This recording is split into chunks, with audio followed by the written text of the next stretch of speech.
Good evening. This is the meeting of the Northfield Finance Committee for Monday, February 12th, 2024. Be advised, I will be chairing the meeting for this evening because Dan Campbell is out of the area and unavailable. And unfortunately, because we have two members not present and do not meet the minimum quorum, our meeting will only be informational and no decision making or votes will be taken as of tonight. And before us this evening is the Pioneer Valley School District. And I'd like to please introduce yourselves to the public. Thank you. I'm Patricia Kinsella. I am the superintendent of the school district. George Burns, Director of Finance and Operations. All right, then. You have the floor. Go ahead, please. Let's introduce, and behind us we have Raina Dastu, Chair of the school committee. All right. And what community do you represent? So you're the public. I'm in Northfield. Thank you. Good. All right. Thank you, Bernie. So I'm going to jump right into our presentation. And I, of course, I assume we have, like 30, 45 minutes? I wouldn't want to talk. No. You have the floor today, so don't worry about it. No time limit. Yeah. Well, good. You may, Bernie, yeah, or yes. not. Go ahead. I'm ready. Might want to rein us in a bit.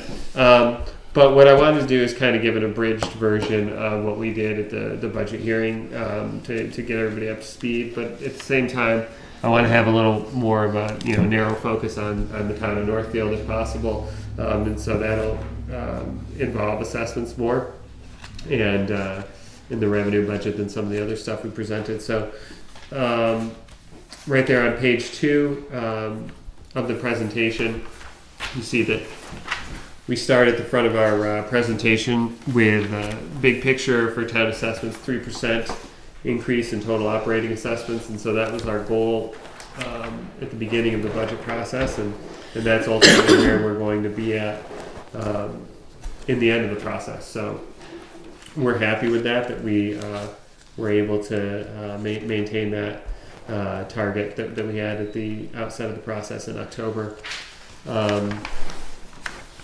And then the student enrollment stuff, I know we discussed at our previous meeting in November.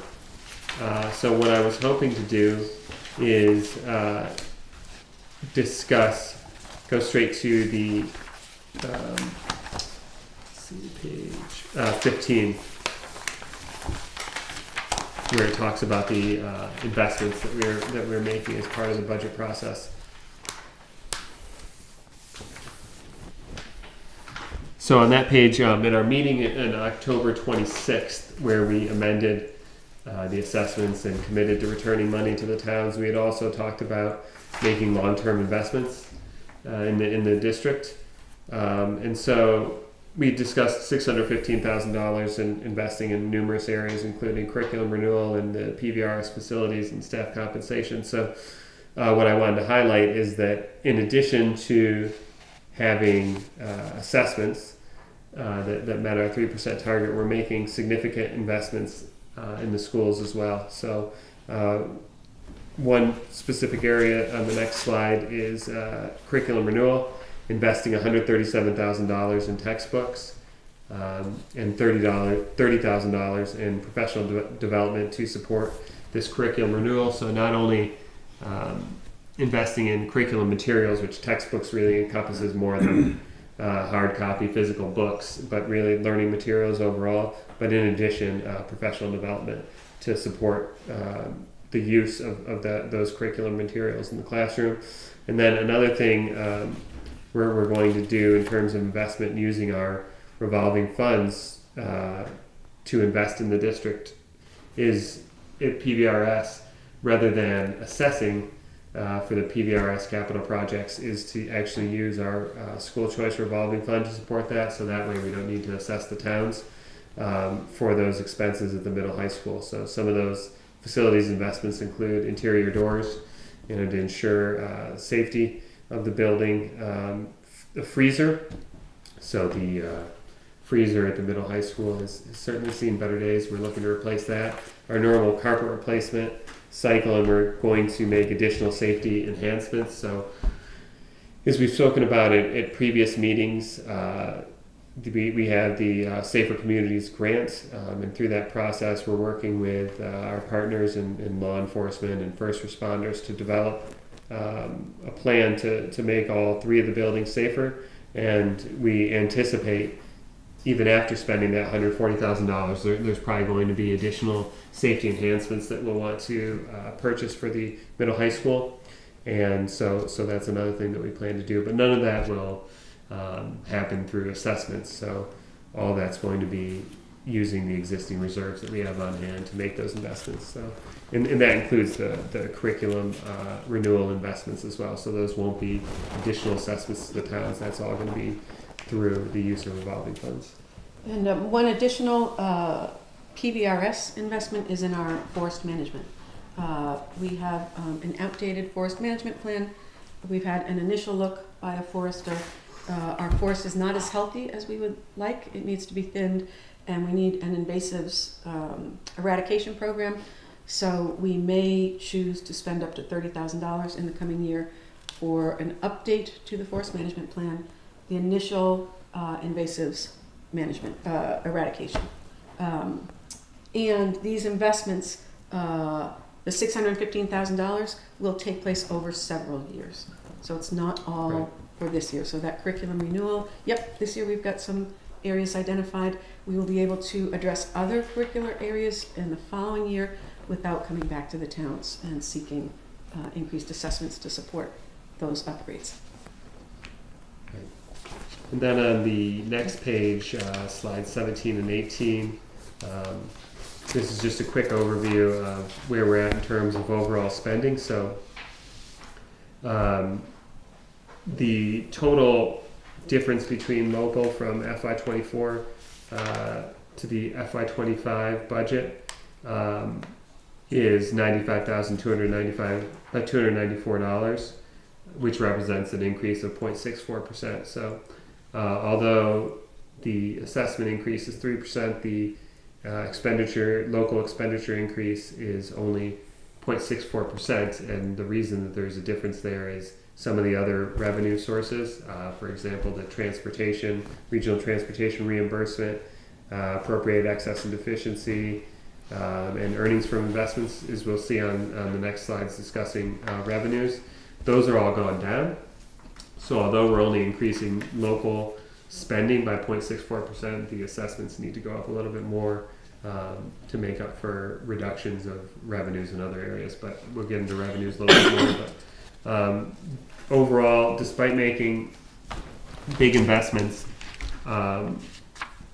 we've looked very closely at a lot of areas of the budget to ensure that spending doesn't increase at such a rate that we would need to ask for greater assessment increases. So we're trying to be conscientious while making important foundational investments in the district to ensure that that's not accompanied by outsized assessment increases. And I'll get into it a little bit more about how the assessments, when we add a little more context, are even more reasonable. So first, looking at the revenue budget on slides 19 and 20.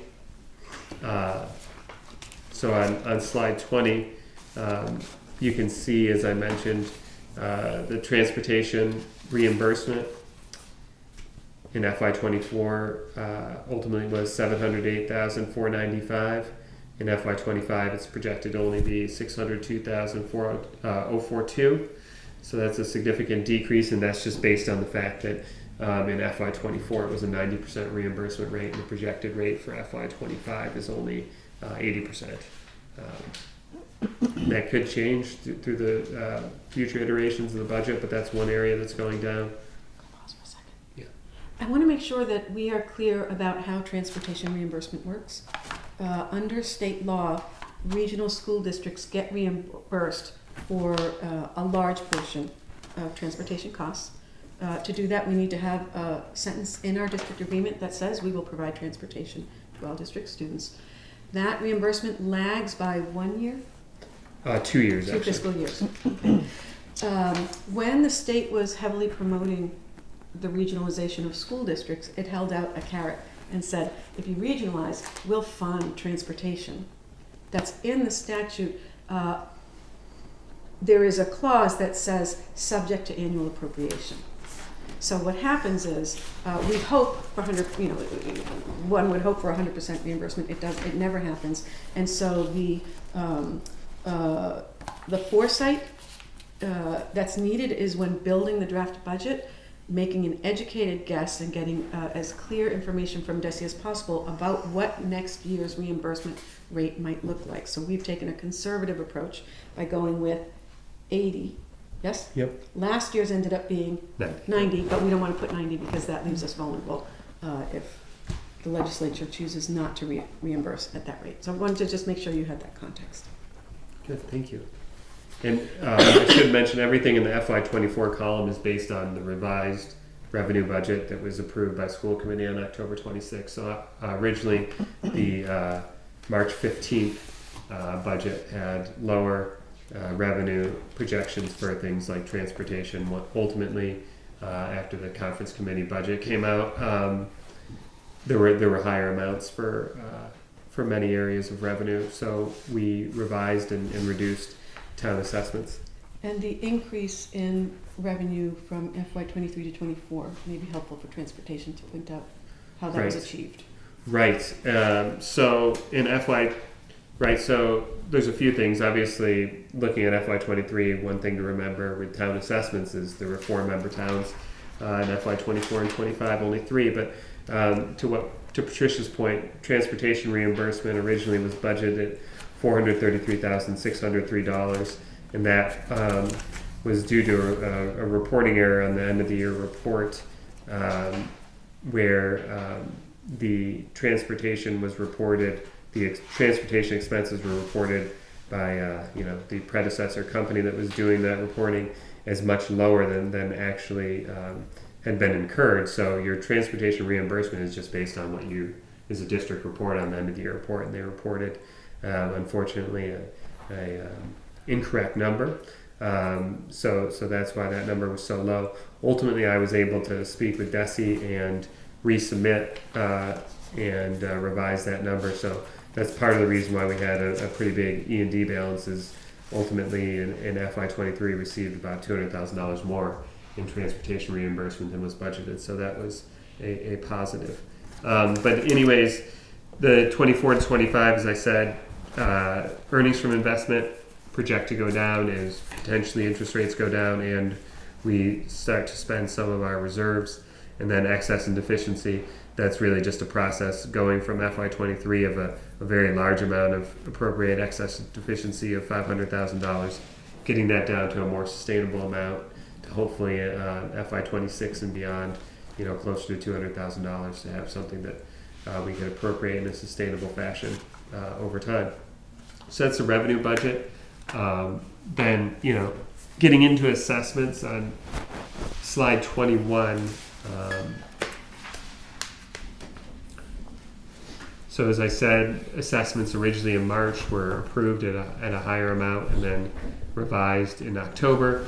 So on slide 21, you can see the 3/15/23 approved assessments for operating assessments were $8,774,112.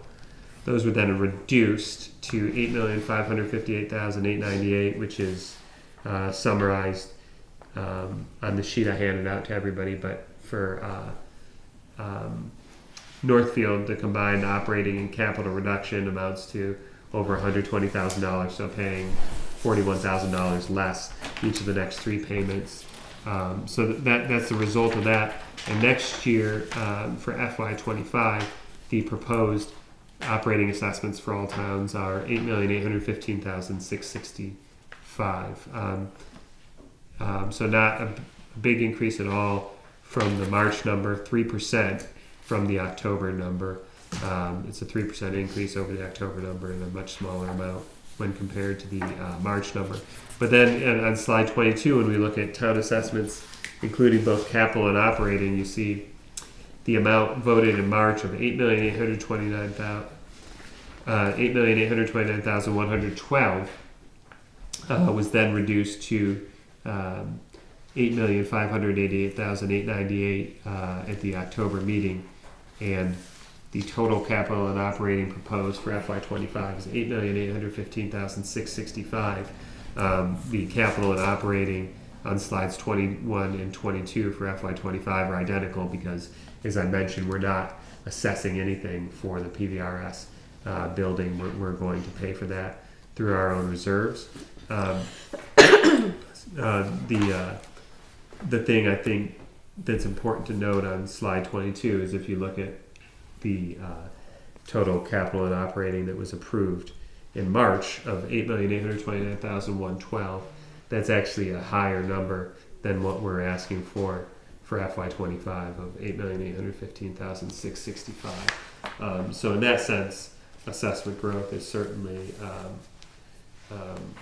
under control because it's less than what we had originally proposed and had approved in FY24. So I think that's a positive story because we do understand the numerous expenses that small towns have and the difficulty balancing a budget with the outsized proportion that goes to schools. So we're trying to be as conscientious of that fact as we can be. And then on slide 23, if we look at the FY23, 24, and 25 budgets together, average annual growth of assessments for the 3 member towns are Bernardston 2.14%, Leiden 2.96%, and Northfield negative 0.55% for the 3 years of FY23 to FY25. And obviously we do realize Northfield is a unique situation as many students select the tech school rather than the PVRS high school. That means that there's less students that accrue to Northfield when looking at the above minimum local contribution portion of the assessment is Northfield has a lower percentage of the students in district. So in terms of how the town assessments come about, it's on slide 24. Combination of minimum local contribution and above minimum local contribution is the operating assessment, and then operating, transportation, and capital equals total assessments. So that's what slides 25 and 26 summarize how those final assessments are calculated. But on slide 25, if we look at year over year change, and these numbers all reflect the October 26th changes made to lower assessments. Northfield's assessment, it represents a 2.43% increase over the revised lower assessment, the FY24 assessment of $4,601,334,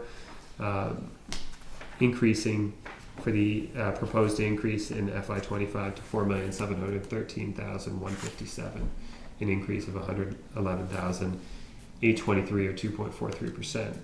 And then slide 26 just summarizes how that total assessment, what makes up that total assessment amount. And then on slide 27 and 28, I've updated the capital projects that we previously discussed in November.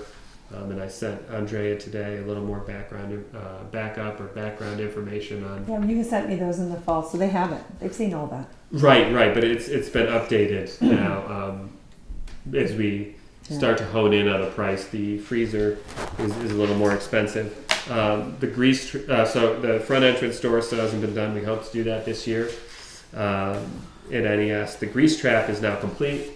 Costs a little over $5,200, and our payment mechanism for that is to deduct that amount from the amount that approximately $250,000 will be refunding through excess and deficiency later this spring to the town.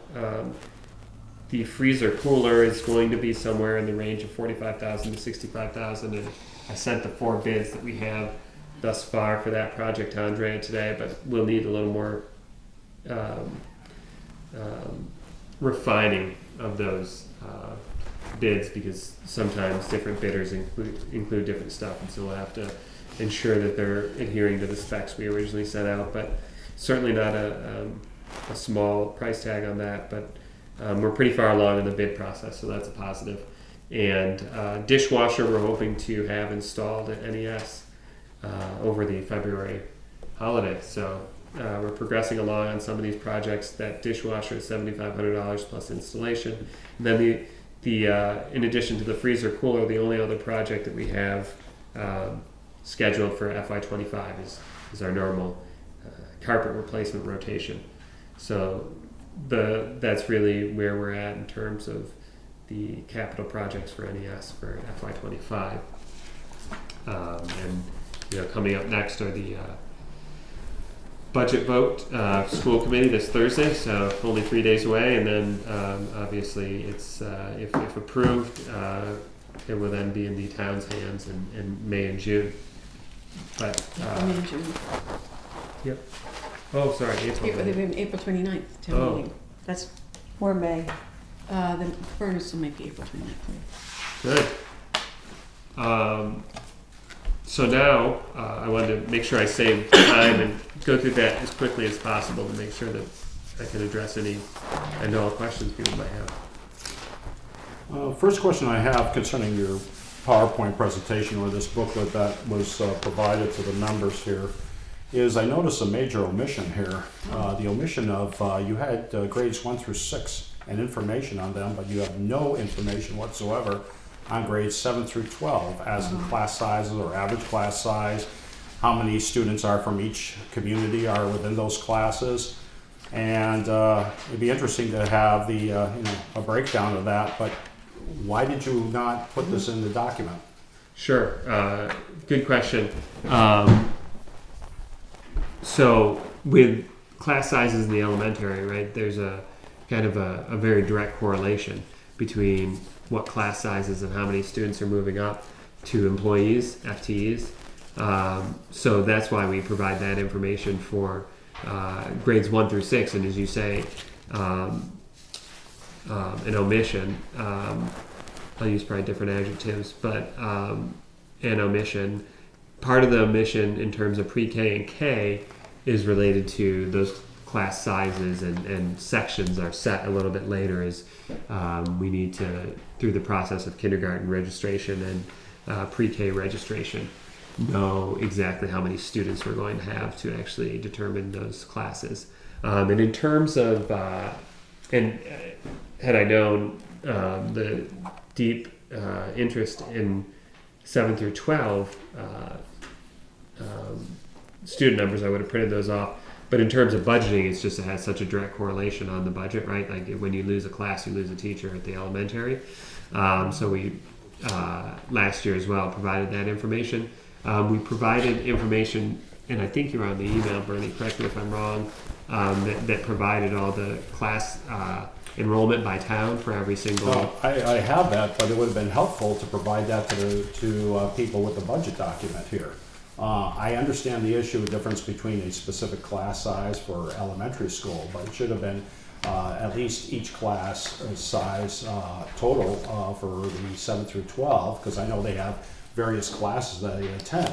But the thing is, you should have provided that information in the document of how many students are per grade and how many are per, as you did here, for Bernardston Elementary and for Northfield Elementary. I think that, and I'm sorry if you disagree, but I think it's an omission. It should have been included.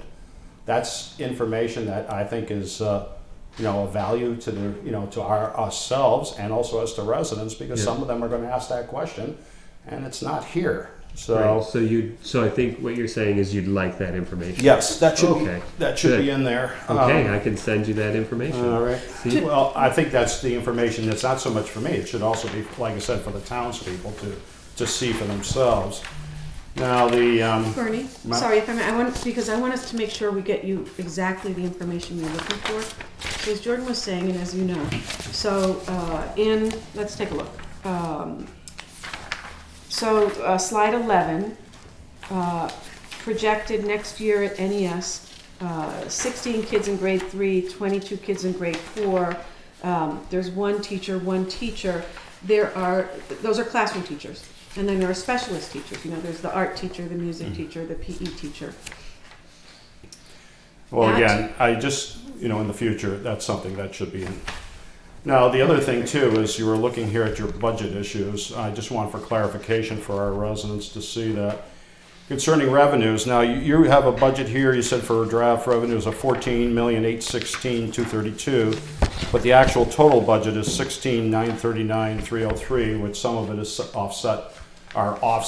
So I just want to, because this is not presented here, I want the residents to know that the offsets total $2,123,071 versus Fed IDEA, which is $380,000. School choice is $837,000 in revenue.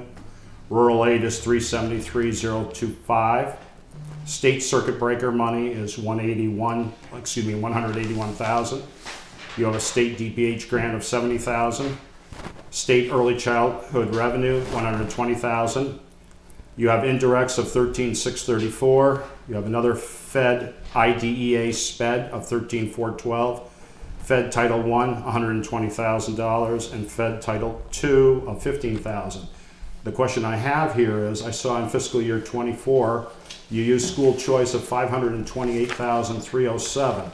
For fiscal year 25, you're looking to use $837,000, which is a significant jump. What's the explanation for that? Yep. So as we had talked about in the, really since the October 26th meeting where we presented to school committee and I guess the towns as well, is we want to make investments with some of the reserves we have, and school choice was one of those areas. So the explanation for the big jump really comes down to investing additional resources in curriculum. And I guess we should, for the record, the amount budgeted in FY24, did you say 585,000? It was $528,307. Where did you see that number from? That I got through the data. I got a lot of this through either DESI or through some of your paperwork, so. Because that's not what's in the budget. So the budget was 685,000, I believe. You for said FY24. 685? Okay. Yeah, off the top of my head. So what we actually spent in FY23 might have been 500 some thousand, but I have it as fiscal year 24. Next thing I do on revenues here, I'm looking at excess and deficiency. You're going to be using $350,000 in fiscal year 24. What is the total that's in the current account? Right, so that was sent, I guess, last week to all the towns. So 1,100,000. 1,100,000 and change. So Yep. that's what's available in your reserves in E&D account. 1,100,000 and change. Yeah. Okay. All righty. So, but I guess I didn't finish the school choice question. So, as we had been anticipating and planning for, we're spending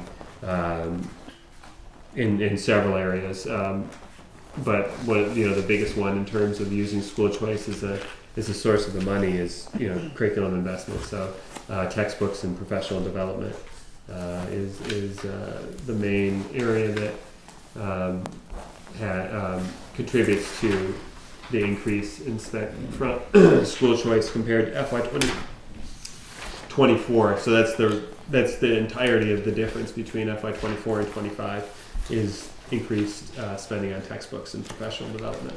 And it's not a sustainable amount in terms of if you're looking at how much revenue school choice we're spending, but these are one-time purchases.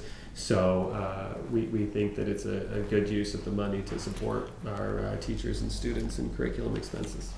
Going through paperwork, how much do you have for athletic? Do you have an athletic revolving account, and how much is it? If you do, how much is in there? There's gate receipts and user fees. Do you post that anywhere in your budget? What our balance is for Yes. gate receipts and revolving fund Yes. user fees? No, we don't post exactly what It would be nice if you also would post in your budget what you have currently in that budget, please. in that revolving fund. Yes. That would be did you want me to answer the original question of how much? Yes, why don't you tell Okay. us, please? So there's approximately, and obviously as you go in the year and you spend things, but at the beginning of the year when we certified excess and deficiency, so when you certify E&D, you submit your whole balance sheet. So all this is publicly available. But the user fees were around 35,000, and gate receipts were probably in the realm of 15,000. And also, I think especially if you want exact, precise information. No, I just want general information. So that Yeah, it I'm can just be- saying requesting in advance probably could make the exchange of information more Well, fluid. I think that should also be, again, that should be information that should be in your budget and available. You shouldn't have to request it. It should be posted in there, please. The next thing. Okay. Alrighty.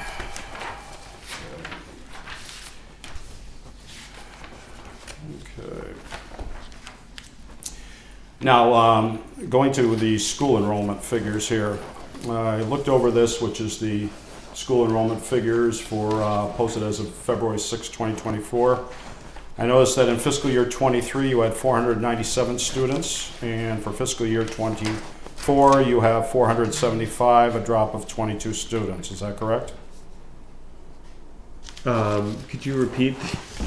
It's According to DASI, you had 497 students in fiscal year 23, and you have only 475 in fiscal year 24. That's 22 less. Is that correct? I can confirm the math, but where are these students? 497 and 475. Where are It's these? on your enrollment here. This is what it Yeah, is. thanks, Andrea. Fiscal year 25 budget, PVRSD, student enrollment, 5-year average, 2624. Oh, right. So you're saying resident students. Okay, context would be helpful. Good. So, right. Yep, those numbers are correct. So importantly, that's not actual students in the buildings. Those are resident students. So obviously, we have tuition students and school choice students in the district as well. But those are, and obviously, so we have three different pots that aren't included here. We have pre-K, we have non-residents. School choice and tuition. So those are the three. So pre-K, school choice, tuition. So in addition to the 475, we have quite a few others. Okay, concerning enrollment figures as of October 1st, 2023, the data that was provided. Notice that for grade 8, you had 60 students. And then there was a substantial drop to 29 students for grade 9. Yeah. Grade 10, only 16. Grade 11, 36. And grade 12, 41. And of course, some of those students were Vernon tuition, Warwick tuition, and school choice added to that. What's the reason, or what do you, the administration think, the reason for the substantial decline from 8th grade to 9th grade? Yeah. I mean, Why is that happening? Yeah, I think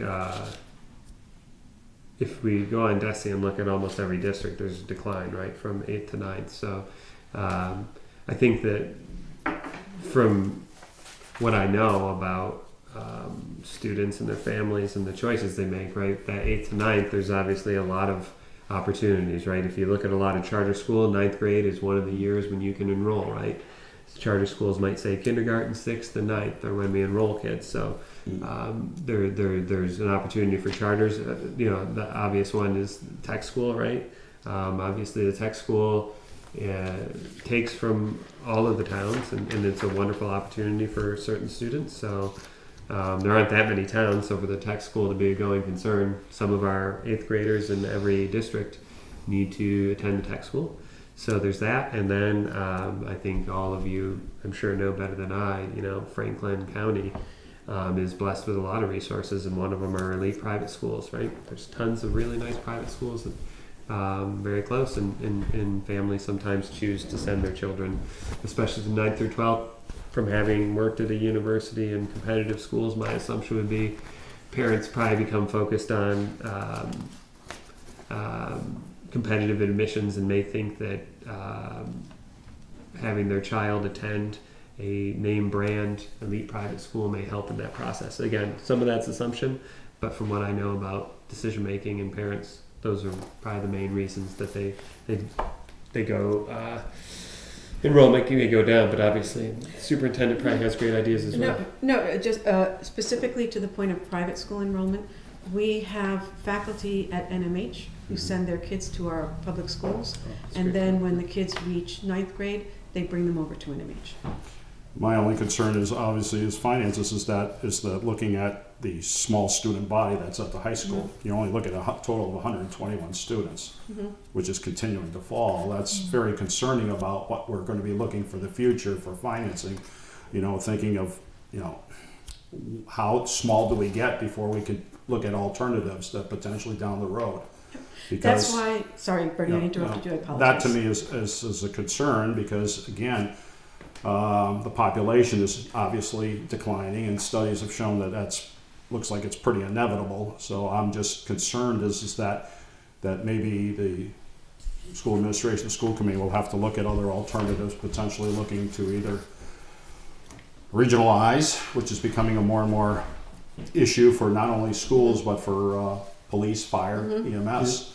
That might have to be an alternative that we may have to seriously study, because we have to think, the elementary school numbers are declining, but they're still not to the level of what it is from 9 through 12. Yeah. And those numbers we're going to have to, we have to give that serious thought for the future.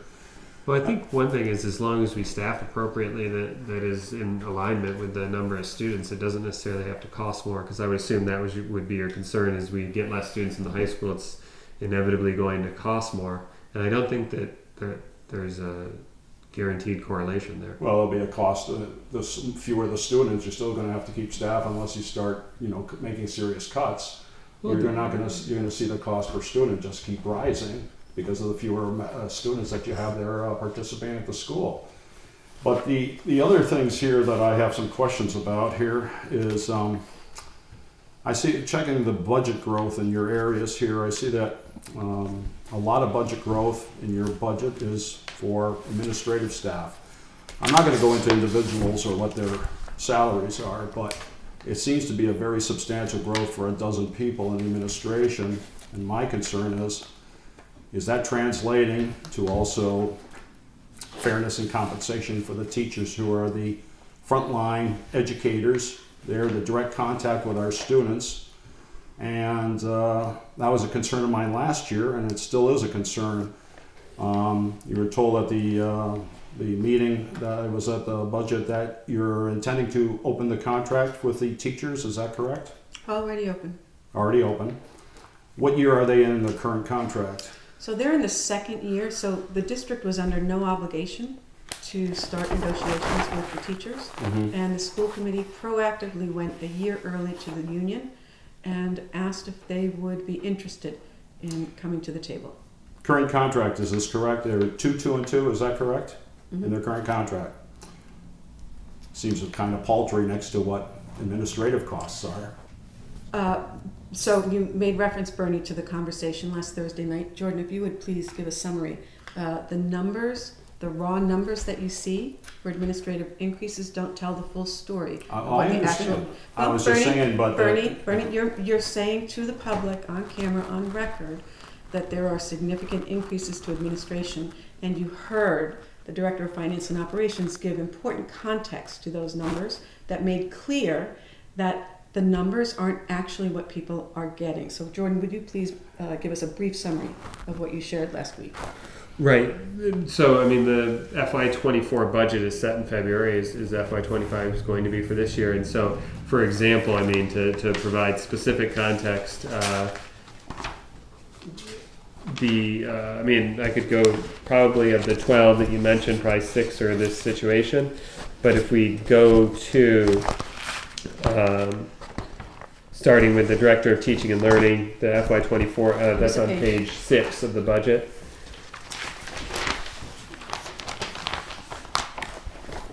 So the Director of Teaching and Learning, page 6, and I'm going to add context about the other contracts as well. But so page 6, line 225, 105,000 in FY24. Ultimately, the contract we agreed to much later, maybe May or June, was for 110,000. So the actual year-over-year increase is very close to 4% in terms of what the individual is earning in FY24, and compared to what the 115,000 proposed for FY25 is. And that's the same for the Director of Student Services on page 7, on line 268. So that originally was budgeted for 106,080. The person who was originally in that position left for a higher paying job in another district. And I think that the salary for that position is generally in the 120,000 or more range. But with that, all that being said, the person that we hired for 110,000. So again, we're looking at a 4% increase year over year. And to be specific for that particular position, as was shared on Thursday, Director of Student Services, we always look at comparable salaries for every local district, every one that we can gather. For that particular position, Gil Montague and Greenfield are paying $123 and $128 respectively. We hired at $110. My concern is that when you look at 2, and 2, and you have to admit, here's the salaries. I understand what the market will bear for administrative costs, but the other thing is that Jordan had mentioned at the meeting, made it sound almost like he was trying to defend his salary based on his, he's a competent individual who has done a very good job. I'm not in any way, but he was trying to say that when you pay administrators good money, and that you look at professionals and competency, that this would trickle down to the lower levels of the staff. And it reminds me of Reaganomics, where you said that you give a tax break for the wealthy, and hopefully it trickles down to the lower rungs of the ladder. My concern is that the teachers are the front line, and they're the ones who mentor the students directly. And my concern is that I can see why they feel that they need some balance here and in their salary structure. And I want to ask you, what is the usual turnover of teachers in your district year to year? Well, I want to return to some information. So 2% is the cost of living adjustment, right? Teachers also get a step increase. So many teachers are between 5.5% and 6%, right? Because there's 3.5% or 3.75% between steps, depending on where people are. So 2% is not, in fact, the increase that many teachers are getting. However, there are administrators who year to year, from FY23 to FY24, a significant amount of administrators I know, because I negotiated the contract, who received just 2%, no step, just 2%. And in addition, going into the FY25 budget, is we did present, we're reducing administrative positions by 1.5 FTEs. So I think with any data set, if you have a specific agenda, you can choose specific numbers to support that, but that isn't science or, appropriate statistics even. I mean, are there larger raises? Yes. To the Reaganomics consideration. So when Patricia started in the district in FY22, the support staff had a lowest step of $12 and change. $12.49 an hour was the entry-level food service position. And right now, and this year, it I believe is almost $17 for the lowest step. And so again, in terms of percentage change, I don't think we need to do a ton of math to understand that's not 2% a year growth over that time, right? That's significantly more than 2% in terms of the lowest step. And to your point, we're in negotiations, and part of it is there was no requirement to go into negotiations. But yes, we are trying to, and we can't say too much because of. No, Why I not say understand you anything? can't discuss because you're in the midst of negotiations. My thing is that I felt that it's clearly necessary, especially as it's when you look at the high inflation, you went 2, 2, and 2, and our town has been more generous with our town employees and took into consideration their retention and having them have a decent wage. Yeah. Are there I could speak to stats? retention. I could speak to retention. Would that help? Yeah. Just a question is, how many teachers do you normally lose each year in your district that leave? I don't know what the average number is. We looked at the most recent data set available from DESE, which I believe went from April to April. We were, I think, within 1/10 of a percentage point of the state average in terms of teacher retention, which is great. We had one of the higher retention rates in Franklin County. And when I analyzed the average tenure, or not tenure, years of experience of faculty who left the district at the end of the last school year and new faculty whom we hired for the new school year, by any measure, the faculty we hired had more years of experience than the faculty who were leaving. That held true for the complete data set, and when I tossed out outliers, for instance, you get a new faculty member with 30 plus years, that could skew the data set. So for mean and median and mode, actually, the folks coming in had more experience than the folks leaving, which is an astonishing accomplishment. What it means is that we are positioning ourselves as a highly attractive district for people to come to. Folks are leaving other districts where they have many years of experience, and because of the project in which we are engaged, which is trying to improve culture, improve the teacher experience, improve the student experience, make these key investments, reinvigorated leadership, experienced faculty are leaving other districts and coming to us. Okay. Yeah, I'll leave it at that. All right. I see that on your budget line item, that is line number 6, the financial overseer is still being compensated for fiscal year 25. You did use funds that you had available to pay off the loan that was for the debt that was incurred several years ago for the food service. And where those funds, I assume, came from your reserve funds to pay for that debt and the interest? Yes. Okay. I mean, that's really, that's not completely accurate. I mean, what really happened is that we didn't need the revenue source of renewing the bond anticipation note as revenues increased. So we decided to eliminate renewing that bond anticipation note. And what was the total on that debt, if you could tell the public, please? What was the total? Yeah, that was paid off plus the interest, please.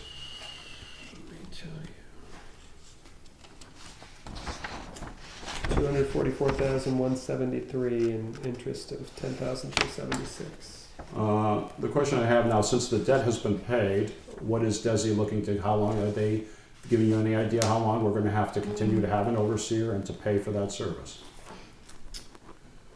Well, Bernie, happy to talk about that, and this goes back to a conversation for which you were present with the fiscal overseer, who at that, on record, on tape, talked about the great strides that the district has made improving its fiscal practices.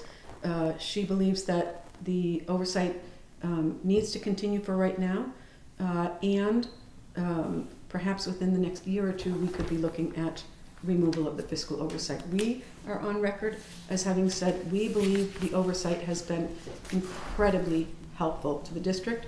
The state approved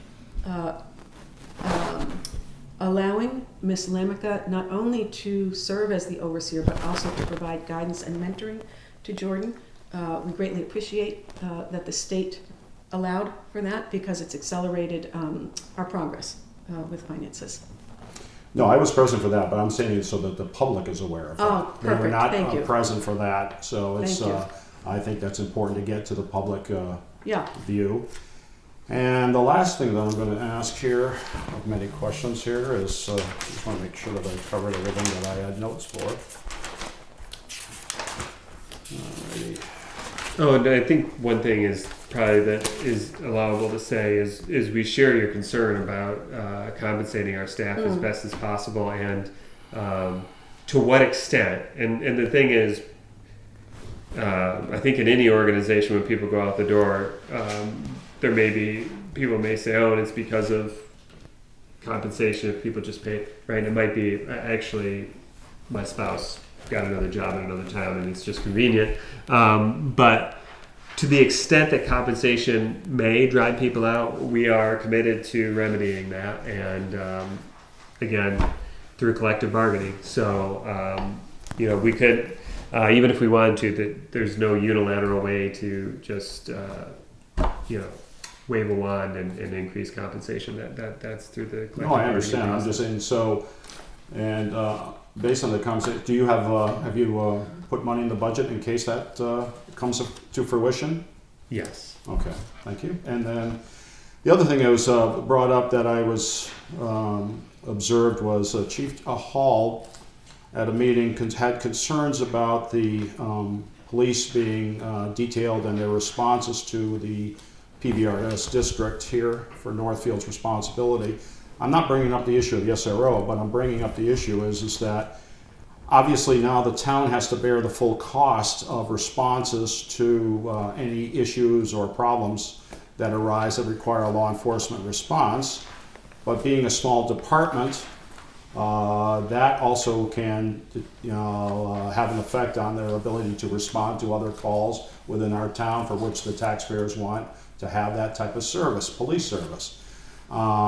My concern is if this becomes a real issue that we may have to ask the schools to be assessed for police and security services, because if you're taking a heavy draw on the use of the police department, then and that's services that are not provided to the rest of the residents in our community, because if they're tied up there, which you usually have one officer per shift, then we may have to look at potentially assessing the school district for services, because we can't, we have to be fair to all. We cannot. So I think that's something that I think that hopefully the select board will look into to in the future to look at looking at assessments for services, because especially if they're becoming more demanding upon the police department, because Northfield has a responsibility not only of the elementary school but also of the middle and high school. So I think that's something that should be considered by the administration and the school committee in the future. That's pretty much, all my questions have been answered. I apologize to my fellow colleagues. Please, you have the floor. Ask any questions you feel relevant. I just want to ask about Chapter 70. Is that a fairly confident number you're with? Because I've been hearing that, the revenues are down. Yeah. No, thank you. That's a good question, Gail. I appreciate it. So yeah, we are just using the cherry sheet number, so we're not. Okay. This is the governor's budget? Yeah, Yeah, we should see what exactly. the cherry sheet is. Right. So exactly. Right. So the governor's budget, the projections are then put out on the cherry sheet, which tells what they're projecting Okay. for all the categories. So the good thing is we are pretty conservative in our revenue budget. So once the governor's budget came out, they matched up with what we had in there. So that was good for us. And so we just had been working on the $30 per student assumption, and that's Okay. ultimately what the governor put in. And let's hope it goes up. But Yeah. I don't think it'll go lower than 30 a student. But that's a great point, Gail. Revenues certainly were where had been originally projected. But for our budget, we were right on. So that's good news. Gail, I wonder if it might be helpful for us to share a little bit of information about the projection for rural aid. Okay. Because that's a grant, isn't it, the rural age? It's not a competitive grant. Right. It's a disbursement of money. It's not part of Chapter Right. 70. The news we received yesterday or this morning from the State Superintendent Association was that rural school aid came out of its committee and was referred to the next committee. So there are Okay. 3 different statuses that a bill could have. The bill to fully fund rural school aid did what we would hope, which is it went to the next step. If it goes to study, that's where it goes to Okay. never be heard of again. And that's not Okay. what happened. And the ESSER funds I know are disappearing. How is that impacting this budget? The great question. So we again had anticipated that, and it doesn't really. The majority of things we had were one-time use. So Okay. there was a little bit of a very small percentage-wise portion of things that we used on non-recurring, but only because, as we said last year in the budget hearing, we weren't going to dream up expenses. So what we preferred to do is to lower assessments even further in last year's budget and use some money on non-recurring items. And so, but I think the year-over-year budget increase, assessment increase is still pretty reasonable. So ultimately, that didn't lead to any big structural problems. So Okay. So we are not facing the Esser cliff Okay. because of good budgeting that some of our local Yeah, colleagues are facing. that's good. Yeah. Yeah. Also, is the same story with the school lunch program? Because I know there was more funds coming in, but I know part of it that's, feeding children. So I'm wondering if you're anticipating that to continue. The state has, and the state has made free school meals for all permanent. Right. So that's terrific. We're doing well with our numbers, and my understanding is we did gangbusters in January. So Yep, and yep, that's accurate. And so the good thing is our food service revolving fund came into the year with about $300,000, and thus far we're in the black a little bit through January. So certainly we have that's part of the reason why we're pursuing some equipment repairs. You only can have so much in the revolving fund for food service, so we want to start spending some of that to take care of some deferred maintenance in the kitchen. You know what at your PBR, food's so. spoil. Yeah. So everything's in good shape there. Okay, thank you. thanks, Glenn. Thank you. Dave, do you have any questions? Yeah, I guess just from my own education, on your revenues, can you explain the whipsaw on your charter school reimbursement? Is that just a head count of who's going where? Well, it's a little more complicated, but I think you have the essence of it correct, Dave. Thank you. So what happens when charter school reimbursement is based on the new students who start attending charter schools? So it gives you like a several year lead to start getting comfortable. You can imagine in some bigger districts, especially that are surrounded by charters, if you had 20 more students go at $20,000 a head, that's a $400,000 hit in 1 year. So what the state does is in that first year, you get all the new students at 100%, and then that gradually over 3 years goes down, the percentage reimbursement. So really your fluctuations year to year are based on how many new students and what year they're in. So if it's the first year they went, you're getting all the money from the state. But then it probably goes like 60 to 30. I don't have the percentages off the top of my head, but so depending on how many students you have in each of those different categories, if it's their second year, you get a little less of a reimbursement. So when charter school reimbursement, not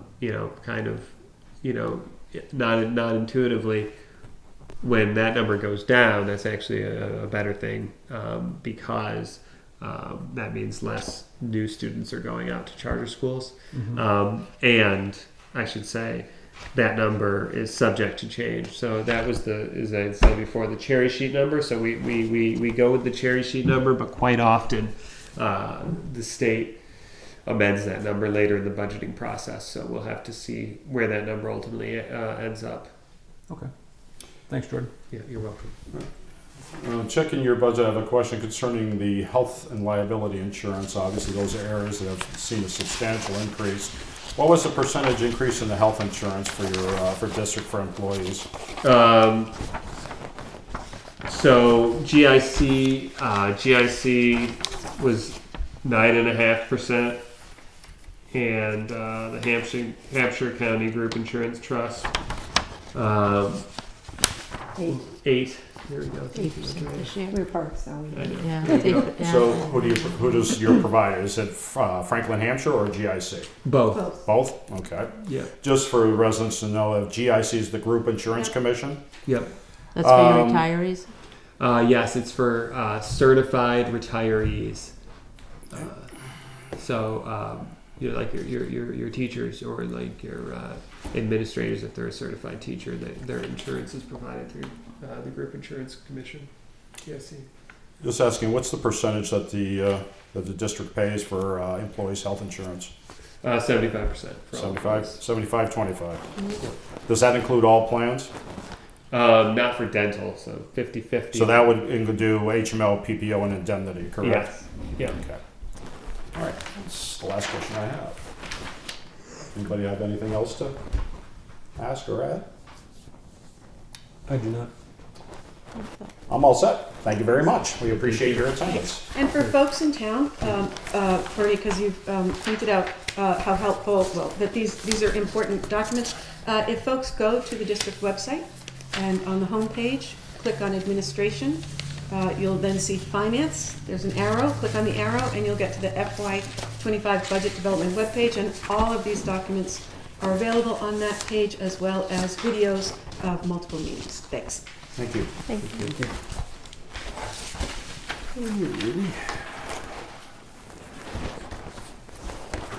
All right, on to the next area of our meeting, town administrator updates. Just give you a quick update on the master budget sheet that I sent you. I've been slowly, going through that more and more in depth now that the budgets from the departments are in, and I've entered those, and I've entered them as requested. Obviously, your column for your recommendations hasn't been touched yet. Also, I noticed that generally we have an OPEB line and possibly a capital stabilization line. Neither of those were entered, so I put them in. And so the next one you get for next week, because week after, I guess you get a week off. There's a holiday when you start your deliberations. I've put those in and put some numbers in. Obviously, those are up for discussion. I just wanted to get them in the budget and in the line items so we don't forget about them.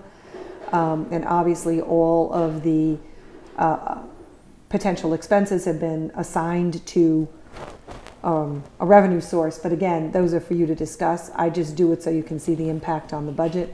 And certainly my recommendations, but ultimately it's your recommendations that move forward to the select board, and then ultimately the select board recommendations that move forward to town meetings. So just wanted to give you a sense that that's going to come back and it'll look a little different, because I realized that neither of those two line items had been added, and so they will be up for discussion at your next meeting specifically when you start to look at all of the capital requests. All right. Typically, what have you been putting into OPEB in the past? Well, we had its plan for 100, and Yeah. we did 100 a few times, and then it dropped to 75. Okay. But I'm proposing 100 again, because they did our whole assessment, Yeah. our plan based on 100, Yeah. and we switched to like 75 for 3 years, and they said, are you going to change it to 75, or are you going back to 100? Because then it changes their projections. Right. So, so I've put 100 back in, but again, that's up for you guys to discuss whether that's the amount you want to recommend. But it's been 100 a year, and Okay. I've got to get the updated amounts and the projection tables to put in the Okay. new budget narrative that I'm doing for the impact. So I have a note in my Yeah. sense. We Yeah. do have a trust fund, Right. so I'll get the balance of the trust fund from the treasurer, because we put those in the trust fund. Yeah. So that'll tell us how close, Oh, roughly how yeah. close we are to fully funded. I'll have to adjust it a little, because fully funded was based on 100,000. We did 3 years at 75, so we'll be slightly off on that. But Yeah. we do the 2-year reoccurring Okay. An audit. audit every Yeah. 2 years. You do an OPEB audit. Right. That wasn't in that financial plan that was originated. That was the advice to use 100. Was it 100,000 per year? Wasn't it? Right. That's the amount that sort of started when I was here. That had started to be agreed upon as when the first OPEB audit went in. The finance committee must have discussed it at that time and went with that number. And then there were a couple of years when things were a lot of requests, and so it was sort of dropped to 75. It's not a huge change. I mean, it's 25,000, but it's not. Yeah. It's not like it was cut in half or anything. But the idea was to do 100 initially in the audit and in the plan. Is there any items not reasonably anticipated 48 hours in advance of the meeting? Obviously, because we don't have a quorum, and I actually don't even have any minutes in front of me from prior meetings, we will skip that issue. Has any correspondence been received by any of the committee members? Nope. Neither have I. And Are there any briefings on meetings attended by committee members? None from me. Same here, negative. Just so you know, our next Finance Committee meeting is scheduled for Monday, February 26, 2024 at 6 p.m. And the other thing is, since two of the members of our committee, myself and Dave McCarthy, are members of the Emergency Services Building Committee, there will be a meeting this coming Thursday at 5 o'clock here in Town Hall of the Emergency Services Building Committee on the 15th of February. So I just want to say that I'll send out in the next week, like I normally do, the budget sheet with everything kind of updated as much as possible. That'll give you at least a full week. So, because you might want more time to digest this because you're now going to start actual deliberations, knowing that you can play with the spreadsheet as you like too. But that way it'll should have just about everything in there. I'm hoping to have the Franklin County Tech School in there because they are going around doing their budget presentations, even though you are meeting with them in March, because that's the last missing piece to kind of really give you a sense, because that's a chunk of money. Otherwise, that's missing from the thing and it skews all the numbers. Well, that will be the last major department that is supposed to come appear before us for our budget hearings. Yeah. And the only other thing is I sent an email to the members that I've requested that the Fire Chief Skip Donnell come before us on the 26th of February for 6 o'clock because we're to see if he wants to rediscuss the issue of the fire rescue truck. So, and as of yet, I haven't heard back, but I put him on the agenda. Besides that, I will, since we completed all our business, I will take a request to adjourn the meeting. I make a motion to adjourn. I, Gail Weiss, make a motion to adjourn. My second. All right. We're going to have a vote on that. Please Gail give it. Weiss, aye. Bernie Parada, aye. David McCarthy, aye. Thank you and good evening. Are we really official?